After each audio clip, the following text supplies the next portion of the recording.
नमस्कार दर्शक बंधु जिंदाबाद नियाली पक्षर अक्षय सेनापति जनाऊँगी आपण मानक अनेक अनेक शुभेच्छा और शुभकामना।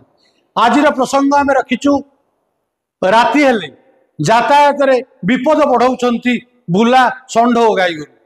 दर्शक बंधु आपण जानते नियाली नखरा 60 नंबर राज्य राजपथर सड़ई छक ठारू जलारपुर छक पर्यंत शह शह बुला षंढ और गाई गोरु किभली भाव में यातायात समस्या सृष्टि कर संज नईले शह शह संख्यार बुला षंढ और गाई गोरु रास्ता पर उठी आमती मुख्य विशेषकर नियाली मुख्य बजार रे संध्या हेबा परे राति तमाम दल दल हो बुला षंढ और गाई गोरु रास्ता पर शोई रोचंती जहा फल यातायात नाही नथिबा समस्या सृष्टि होउछि।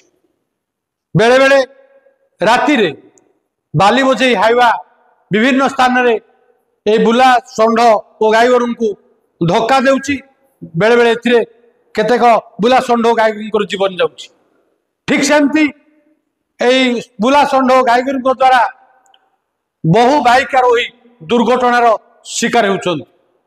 तेणु आम कहवाक चाहूँ विभागीय कर्तृपक्ष एप्रति दृष्टि दे यह समस्यार समाधान कले जनसाधारण यार सुविधा पाई पारंते। तेणु विभाग पक्षर जो गोशाला रही से जगह को यही बुला गाई गोरु षंढ को बुला षंढ बा गाई गोरु को पठेबार व्यवस्था करागले ए समस्यार समाधान हेबा सह अकाल दुर्घटना झड़ी पड़ता जीवन समस्यार समाधान हो पार।